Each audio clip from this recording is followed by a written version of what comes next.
'సంజీవ్'. 'ఆహాలో' ఈరోజు రిలీజ్ అయిన ఒక ఇండిపెండెంట్ ఫిల్మే ఈ 'Sanjeev'. 1 hour 10 minutes run time ఉన్న ఈ ఫిల్మ్ ఎలా ఉందో మన రివ్యూలో చూద్దాం.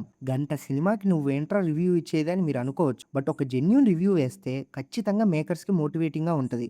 Before that please subscribe to movies for you official channel. Story line చెప్పమంటే యాక్టర్ అవ్వాలని ట్రై చేస్తున్న సంజయ్ అనే కుర్రోడు ఆ ప్రాసెస్‌లో ఎలాంటి ప్రాబ్లమ్స్‌ని ఫేస్ చేశాడు, తన లైఫ్ ఎలాంటి టర్న్స్ తీసుకుంది, ఫైనల్‌గా యాక్టర్ అయ్యాడా లేదా అనేది ఈ సినిమా. ముందు నాకు నచ్చిన విషయాలు చెప్తా.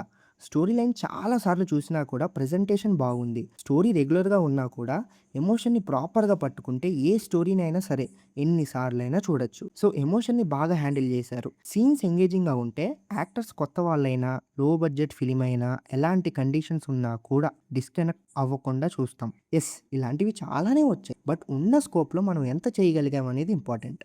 సో, ఉన్న స్కోప్‌లో ఖచ్చితంగా డీసెంట్ ప్రెజెంటేషనే ఉంటుంది. జరుగుతున్న స్టోరీని ఒకవైపు చూపిస్తూ, ప్యారలల్‌గా ఒక చిన్న పిల్లోడు కైట్‌ని ఎగరేస్తున్న షాట్స్ చూపిస్తారు. అది ఫైనల్‌గా కనెక్ట్ అయిన పాయింట్ బాగుంది.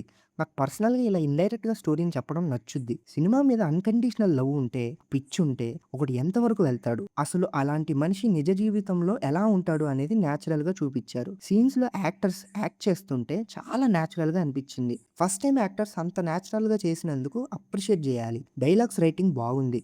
మరీ సినిమాటిక్‌గా వెళ్ళకుండా, అలా అని ఫ్లాట్‌గా కూడా వెళ్ళకుండా ఒక బ్యాలెన్స్‌లో రాసుకున్నారు. రైటర్ అండ్ డైరెక్టర్‌కి ఏం చెప్దాం అనుకున్నారో ఒక క్లారిటీ ఉన్నప్పుడు ఒక డీసెంట్ అవుట్‌పుట్ అయితే బయటకు వచ్చిద్ది. మ్యూజిక్ అండ్ మిక్సింగ్ కూడా డీసెంట్ ఉంది. ఎడిటింగ్ అయితే షార్ప్‌గా ఉంది.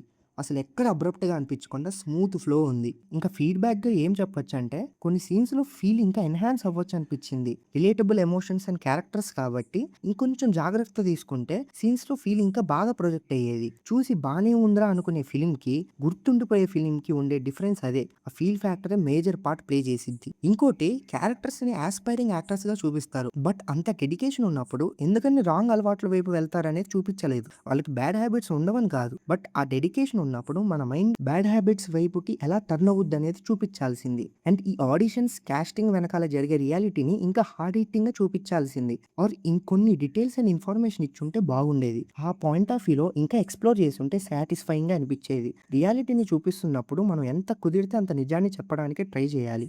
అది ఇంకా స్ట్రాంగ్ ఇంపాక్ట్‌ని క్రియేట్ చేసిద్ది. So, it's a genuine decent independent film. కుదిరితే చూసి మీ ఫీడ్‌బ్యాక్ మీరు కూడా ఇవ్వండి.